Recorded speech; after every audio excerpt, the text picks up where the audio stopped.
ang po sa tawag niya. Yan di ba? Brother Angel, Gabriel Lito po na senior, pero sa ikole, ako mamahan. Okay?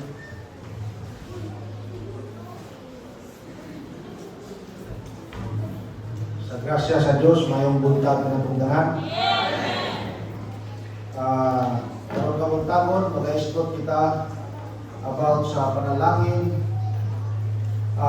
Jesus, the source of every blessing. Ginoong sa Kristo, mo ituburan sa tanan na panalangin. At magdiyan ang atong Biblia sa Genesis chapter 12 verses 1 to 3.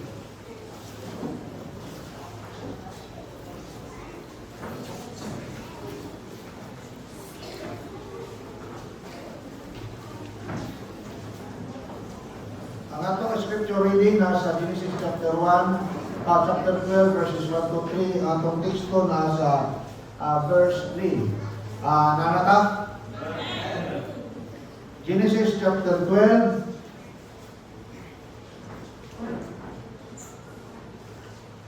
verses 1 to 3. Ang Biblia nangingon, Now the Lord hath said unto Abram, Get thee out of thy country, and from thy kindred, and from thy father's house, unto a land that I will shew thee, and I will make of thee a great nation, and I will bless thee, and make thy name great, and thou shalt be a blessing. And I will bless them that bless thee, and curse him that curseth thee, and thee shall all families of the earth be blessed. Pagkamputa, Amahan nga langit nun, o Diyos kagalaan Ginoo. Salamat God sa imong kaayo, sa imong bugma o kaluoy kanugan. Salamat God. Salamat God, yung kagayunan God, na din God, makadala sa imong pulong Ginoo, makawali sa imong pulong Ginoo, makabaybahin sa imong pulong Ginoo. God, nagkapupong mamahan, ikaw God magahindog sa kasing-kasing unahuna Ginoo, aron ako God, kanayan, magdala sa imong pulong Ginoo. Ingman God, nagkapupong mamahan, na pulong akong malitok Ginoo, imong pulong Ginoo. Yung mandat ang mga maminaw ni God, ang ilang maduong pinupulong kayo Ginoo. Nagapos po ng mamahan na sila God, ng maminaw ni Ginoo, katagan ni mo God, o mapayusanong kasing-kasing, na doon ay pagdawat sa inyong pulong God. Kay maya ka o Diyos ko sa ngalan ni Jesus. Amen ko. Amen. Nagkalingkod kita pareho.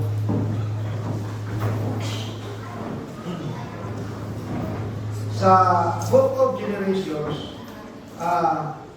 atong makita niya, katikan kang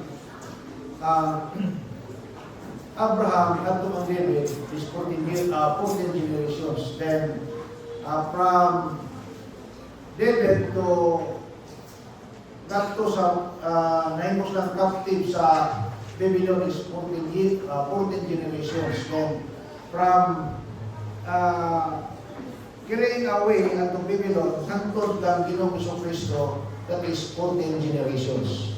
So, imong makita na ang lineage ni Jesus Christ, ikan yun kang Abraham.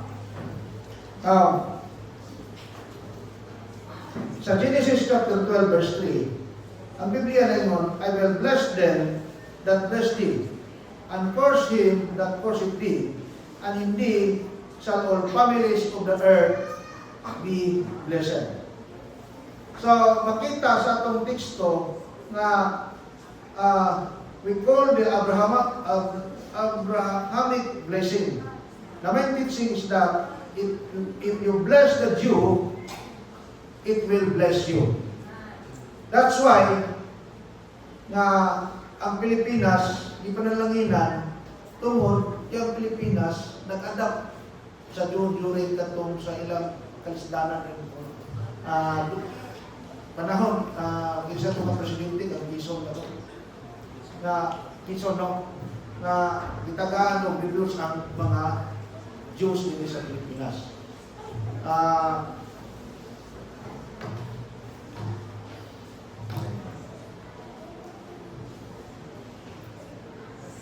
However, there is more to verse than that. This verse is actually a prophecy that God hath said people of all nations through faith in Jesus Christ. That may not seem obvious at first, but remember that Jesus said in John chapter 5, verse 39. Ang ingon sa Biblia, search the scripture, for in them you think ye have eternal life, and they are they which testify of me. So, atong makita na susiha, yun ang kasulatan. Din, imong may balaan na doon ang eternal life, diyan kayo kay Ginoong Jesucristo. In John chapter 8, verse 58. John chapter 8.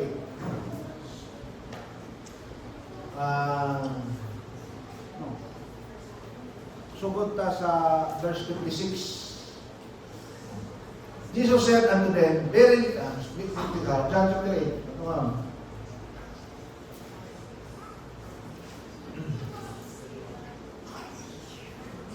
John 8. Sugod ta sa 56. Your father Abraham rejoiced seeing my day, and he saw it and was glad. Then 57. Then said the Jews unto him, Thou art not yet 50 years old, and thou hast seen Abraham. Then 58. Jesus said unto them, Verily, verily, I say unto you, before Abraham was, I am.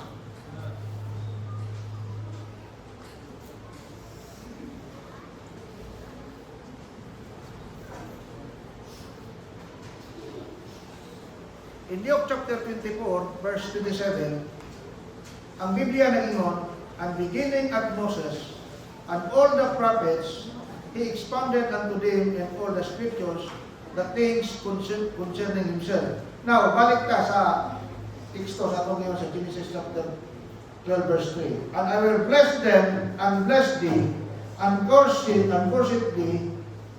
and it shall all families of the earth be blessed. So, kung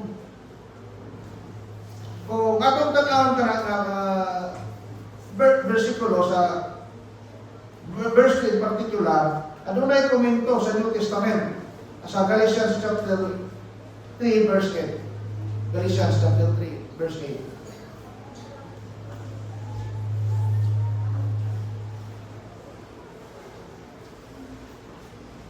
And the scripture foreseeing that God would justify the hidden through faith, preached before the gospel unto Abraham, seeing indeed shall all nations be blessed. So makita diha nato gani sa verse 12 sa verse 2 sa Genesis 12:2 nga ang first verse ng Bible makita ang word of blessing. So panalangin diha sugod kang Abraham, no? Now, dahil na ito sa linya, sa atong ako nag-ingon kanina, na si Jesus Christ is the source of every blessing. Wala lain. In Ephesians chapter 3, and Ephesians chapter 1, verse 3. Blessed be the God and Father of our Lord Jesus Christ. He hath blessed us with all spiritual blessings, heavenly places in Christ. So bulahan ang Diyos ng amahan na mga si Ginoong Jesucristo. So, kung sa ingon, blessed is the Father of the Father with all spiritual blessings in heavenly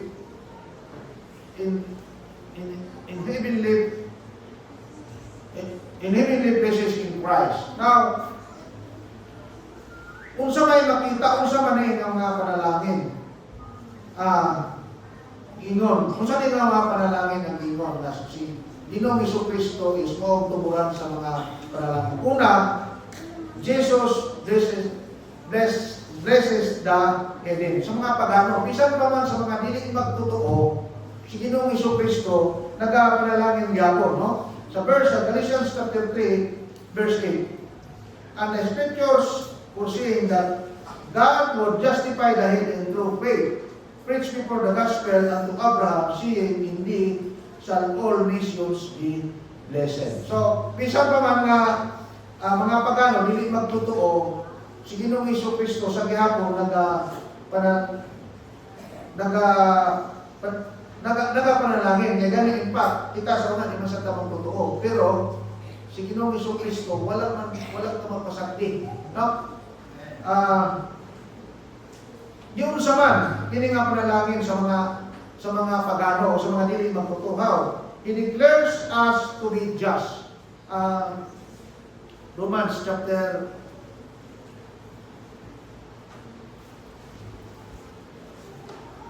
3 verses 16 to 17. 1:16 to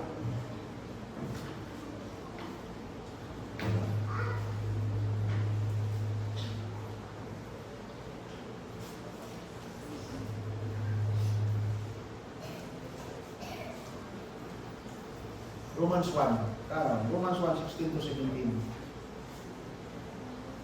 For I am not ashamed of the gospel of Christ, for it is the power of God unto salvation for everyone that believeth, to the Jew first and also to the Greek. So, klaro nga gingon nga bisan pa man dili ka Hudyo, do naghapoy kaluwasan nga imong pwedeng maangkon. No? Romans 5:1. Therefore, being justified by faith, we have peace with God through our Lord Jesus Christ. No? Pwede kadua nga panalangin o giunsa o why kung panalangin sa mga hilid sa mga pagano. So ito, He declares us to be just. Ini kadua, He delivers us from darkness. Sa kangit-ngit,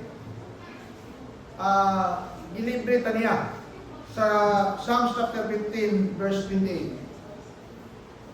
Psalms 18 number 28, sorry, I should say. Psalms 18 chapter 28.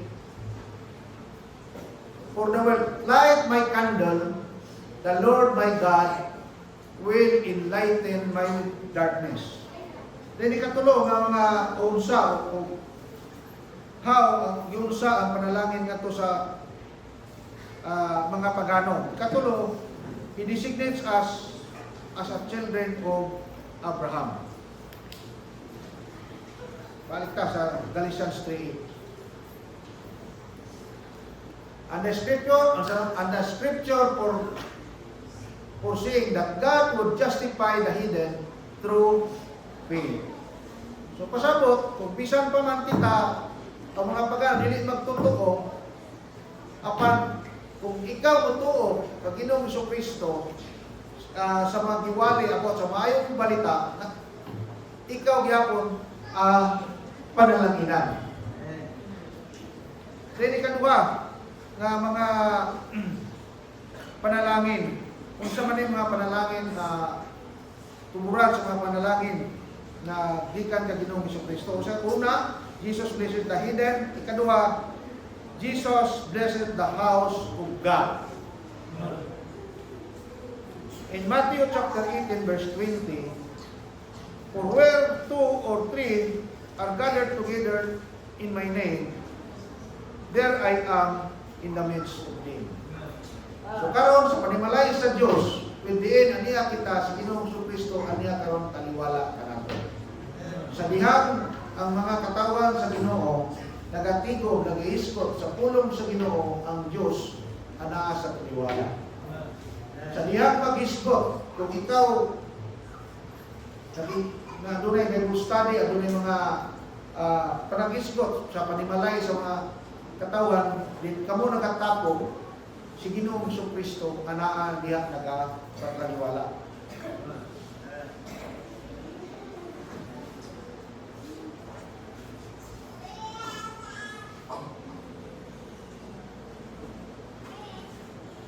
Then in Revelation chapter 3 verse 8. Revelation chapter 3 verse 8. I know thy works. Behold, I have set before thee an open door, and no man can shut it. For thou hast a little strength, and hast kept my word, and hast not denied my name. So, yung ang pagpanalangin sa Diyos kato sa katawhan, una, sa ito nang naiskutan, blessed Jesus Christ, blessed by His presence. Sa ito nang iyong kaniya, na kung si Christ, kung diin, ang duha o tulo, ang nagtigo, iskot siyang pangalan, si Ginoong si Kristo, anaa sa kaliwala. Hindi kaduha, Jesus Christ blesses by His providence. Sa providence, siyang pag-care, siyang pag-amping, siyang pag-amuma, ngayon ka na ito. Kung siya ingon sa Revelation 3:8,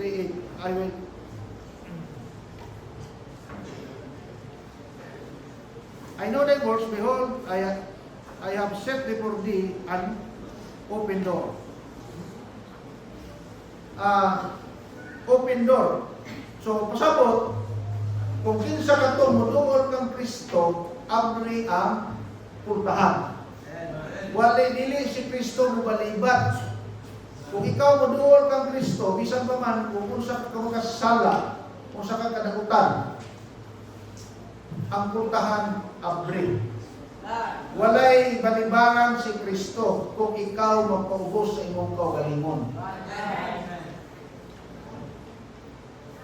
Then, ikatulo, Jesus Christ blesses by His power. Yang kahong, sa inyo, sa sumpay ni mga versikulo, open door, and no man can shut it. So, walay makasira. No? Pinasin kahong, sa Ginoong Kristo, walay makasira. Pasabot, bisan pa man, kung dunay mga katawhan na mupugong sa imong pagduol kang Kristo, kung ikaw muduol, walay makasira, walay makapugong. Bisan pa man kung mga usahay maglagot ka, niyo ka nga kining tawhanan ni kautan kayo. Pero kung muduol na ang Kristo o ikaw karon pasabot, Kristohanon ka, bisan pa man og dakutan na naglagot ka, imong responsibilidad kung musulti ka o sa kaluwasan.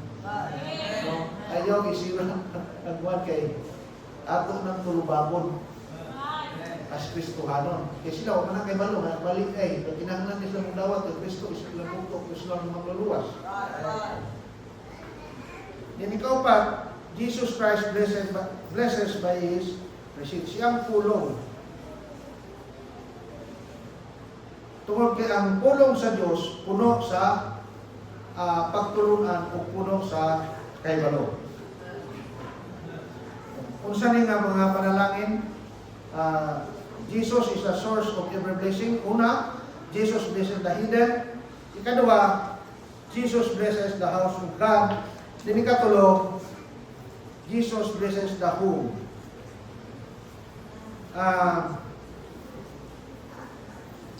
Acts chapter 16, verses 29 to 34. Acts chapter 16, verses 29 to 34. Then he called for a light and sprang in, and came trembling and fell down before Paul and Silas, and brought them out and said, Sirs, what I must have to do? And sirs, what must I do to be saved? In 31. And he said, Believe on the Lord Jesus Christ, and thou shalt be saved, and thy house. In 32. And he spake unto him the word of the Lord, and to all that were in his house. In 33. And he took them the same hour of the night, and washed their stripes, and was baptized, he and all his straightway. And we had brought them into his house. He set meat before them, and rejoiced, believing in God all his house. So, kung saan ako makita na ito?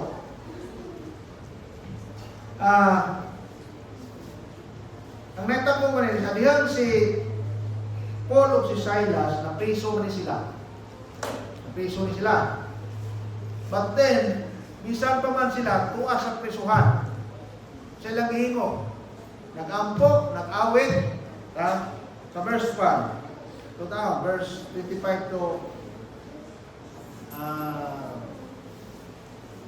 and at midnight, Paul and Silas prayed and sang praises unto God, and the prisoners heard them. Then, 26. And suddenly there was a great earthquake, so that the foundations of the prison were shaken. And immediately all the doors were opened, and everyone's bonds were loosed. So, kita po, kapisan pa man si Paul o si Silas tuwa sa prisuhan, wala sila mag-uol, nag-ampo, nagagtapa, no? So, lahi ang isa ka Kristuhano, nga bisan pa man nasa tribulation sa kalisod, naalang niya po siyang kasing-kasing sa iyang gawi na baka dayeg sa Ginoo. Sa diyang ilang himo ka na, nag-awit, nag-dayeg sa Ginoo, naglinog. Yang paglinog, kung sinita po, naopre ang mapurtahan, ang katong mga pusa sa buwan nila, natanggal. So, dahil sa 20, sunod na, sa diyan na nag-a-upgrade, kay nakaganita po sa nagwardya na tuog man. No, biday sura, no? Kanagwardya, matuog biday, no? Natuog man gwardya, natuog biday luminaw ta. Diba? O, natuog gwardya. Pagmanta niya, ang pinangpurtahan. Kunya, ang kantong mga priso, wanay kapos, wanay pa sa ito, wanay pusas. So, sa ilang mo sa una, kanang committed yun ba? So, sa ito po, ang kantong gwardya, maghikog yung ta. Ano man? Eh, kung maka-eskapo itong mga biniriso, ana, ang siya. Pero sa iba ni Paul, ingos na ayaw pag-unos sa imong kinabuhi, hindi arami dire. So, salita mo, ang kantong gwardya, doon, nagpurog yung taon. Ingos siya, sirs, what I must have to do to be saved. No? So, bisan pa man, kung sa verse 30, sa'yo natin, but brought him out and said, sirs, what must I have to do to be saved? And they said, believe on the Lord Jesus Christ, and thou shalt be saved. So, pasapot din ang bisan pa man ikaw makasala, dunay pardon o dunay forgiveness ang Ginoo. So, nagsugod nga silang pagpuubos sa ilang kaugalingon, di na sila nga mahimo kang maluwas. Tungo lang kang Ginoong Kristo, and thou shalt be saved.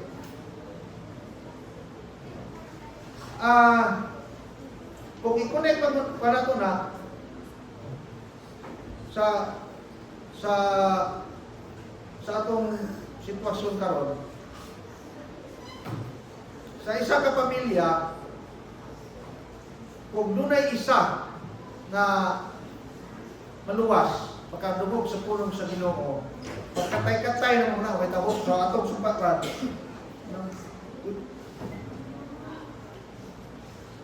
sa verse 31, masalingon, and they believe on the Lord Jesus Christ, and thou shalt be saved. And sa verse 32, kung say, and they spake unto him the word of the Lord, and all that were in the house. And then sa verse 33, and he took them the same hour at night, and washed their stripes, and baptized, and all his straightway. Then sa 34, and when he had brought them into the house, he set meat before them and rejoiced, believing on God. So, sa diyang napasabot sa nagbantay sa prisuan, midawat kay Juana na believe tuo, no? Then, nidala sila sa Panimalay. Dito sa Panimalay, sa gwardya, ipasabot sa ang pulong sa Ginoo. Ngadto sa pamilya. Then, ang pamilya, may tuo. No? So, kung atong tanaw niya, baga panalangin yun ang Ginoo sa Panimalay. So, like for example, sa ato din dili man tanan nga luwas na dala ang pamilya diri tibuok una. Di ba? Sa among nga case, si Mini, daan naman ang baptist, luwas daan. So sa ako lahi, katoliko man. Kanya, di mo tuwa ng mga baptism. Kaya lahi mo ko ng pagsabot, baptism na luwas. So murang inala nga kwan. So, ang pasabot, sa isa ka pamilya, kung dunay usa nga luwas, kana siya mamahimo na nga panag-ingnan sa kaluwasan sa mga pamilya. Kaya lang, dunay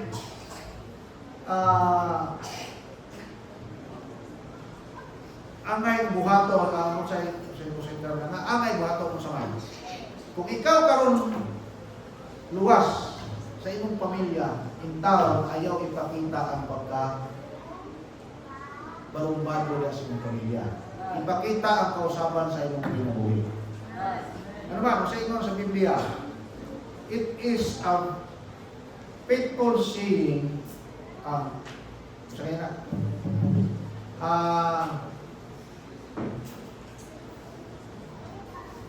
ini siya yung diabetes, madali na kayong kayo.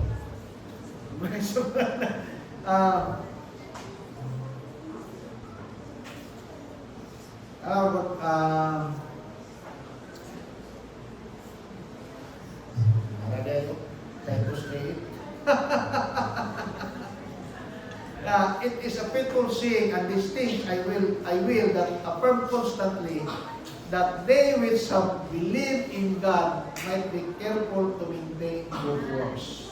These things are good and profitable unto me. So pasabot, kung ikaw karon nahimong Kristohanon, ayaw yung tao ni damay taga-baptis. Pasabot, palitan ikaw, yung people, ingon ka, luwas na ka. Dito sa iyong pamilya, ayaw ito ang pag-ikahit ulo. Dapat kaya ka kasi na pugihan na kapabot ito. Kaya gano'n ba, sa isulti sa magsoon, maparinti kan, mo na imong ibang, mo na imong katunan pagkabaptis, na imong namin ang magtapulan. Diba? Sa among case po, sa ako nag-iwan niya, Mini, nagdalag ko dali, kung sa mo, ang nakayaw lang po kay sinanay, reklamo mo na. Yung, ako bangon, tabagay ko ninyo. Kaya si Angel, didala na sa baptis. Maya na po, akong bangon. Maya sa kuwan ba? Una-una. Ang ingon, susnay. Pasagay na sa Angel, ay labing maghubog-hubog na. Paramita mo, karelate sa siguro mo na, no? Oh, di ba? Susnay, pasagay na. Ay labing maghubog-hubog na. Sumara po na. Kung ikaw karon, kulita. Ikaw karon asawa, ang imong bana niluwas, ang anak niluwas. So ipakita dito sa iyong panimalay ang imong pagkalinuwas, ang imong maayong gawi. In a way, nga kung magpadayon na, sila karon madala dinhi sa panimalay sa Dios. Ang kwan ko na kayo niya, bisan pa man, kung sa iyong pamilya, kung ikaw ay sa magtotoo, ang panalangin na nangalang gihapon, dili ihikaw sa Ginoo. Ano man, gusto sa Ginoo nga makita na kung adto ka sa Dios, dunay kaayuhan na imong maagom. Then ikaw pa, Jesus blesses the heart. Acts chapter 3 verse 26.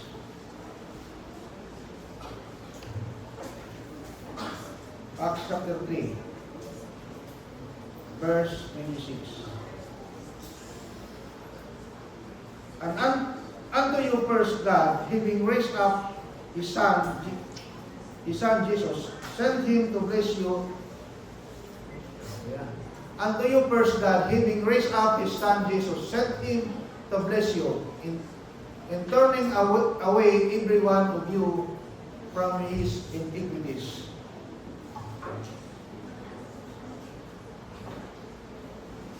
In Romans chapter 4, verses 5 to 8, ang Biblia nun, but to him that worketh not, but believeth in him that justified and godly, his faith is counted for righteousness.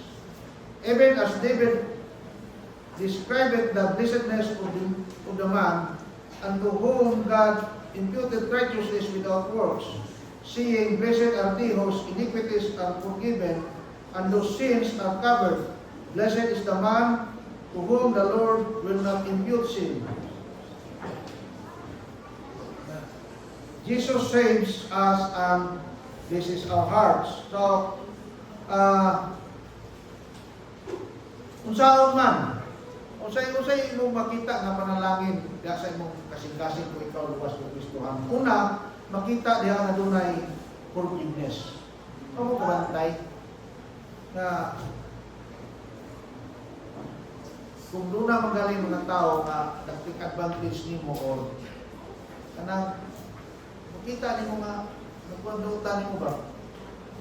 But then, kung ikaw luwas, Kristohanon, mo kabantay nga andam ta makapasaylo. No? Doon ay forgiveness.